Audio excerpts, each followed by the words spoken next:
Israel और Hamas के बीच जारी जंग में अब तक 120 से ज्यादा लोगों के मारे जाने की खबर है। बताया जा रहा है कि इजराइल में सिर्फ 8 लोगों की मौत हुई है, जबकि हमास के कब्जे वाला गाजा पट्टी का इलाका मलबे के ढेर में तब्दील होता जा रहा है। गाजा पट्टी से इजराइल पर रॉकेट दागे जा रहे हैं, तो दूसरी तरफ इजरायली एयरफोर्स गाजा पट्टी और आसपास के इलाकों में 600 से ज्यादा बार बम गिरा चुकी है। इजराइल ने अपने टैंक्स और थल सेना भी इस जंग में उतार दी है। हमास और फिलिस्तीन के लिए ये बहुत खतरनाक हालात हैं।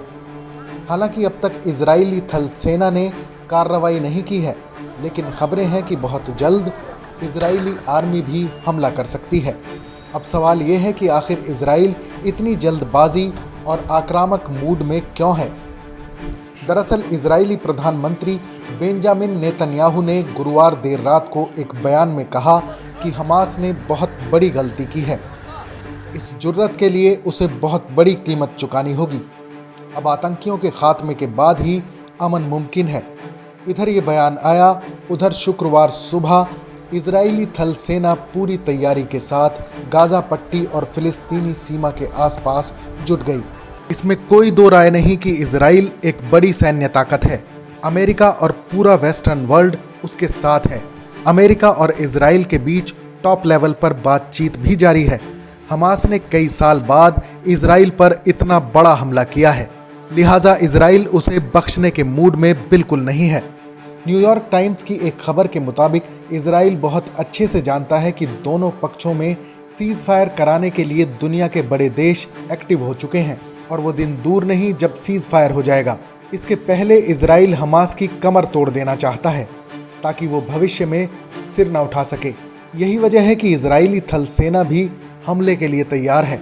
अमेरिका और इजिप्ट यानी मिस्र की सरकारें सीज फायर कराने के लिए एक्टिव हो चुकी हैं, लेकिन इजराइल सीज फायर के पहले हमास को तबाह और नेस्तो नाबूद करना चाहता है। फिलिस्तीन सरकार और हमास के बीच रणनीति को लेकर गंभीर मतभेद हैं।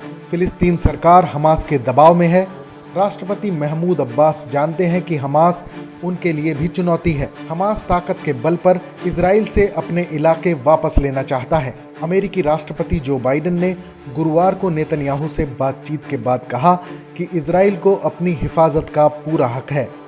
इसके बाद बाइडेन ने अरब इजराइल मामलों के डिप्टी सेक्रेटरी हैडी एम्र को इजिप्ट के साथ मिलकर सीज फायर कराने की कमान सौंप दी। खबर है कि सीज फायर से पहले इजराइल सिर्फ गाजा पट्टी ही नहीं बल्कि फिलिस्तीन के बड़े हिस्से को मलबे में तब्दील कर चुका होगा। आम फिलिस्तीनियों के लिए ये बड़ा मुश्किल वक्त है। अमेरिकी विदेश मंत्री एंटनी ब्लिंकन ने कहा, हम चाहते हैं कि इस मसले पर बातचीत खुले दिमाग से हो। इसके लिए हमें अगले हफ्ते का इंतजार करना होगा। डिप्लोमेसी के लिए समय मिलना चाहिए। यानी इसके मायने बिल्कुल साफ हैं कि इजराइल अब ज़्यादा तेज़ और ख़तरनाक तरीके से हमास के खिलाफ हमले करेगा, जिसके लिए उसे वक्त भी मिल रहा है। इस खबर पर अपनी राय ज़रूर बताएं। देश और दुनिया की तमाम बड़ी खबरों के लिए देखते रहें TV9 भारतवर्ष डिजिटल।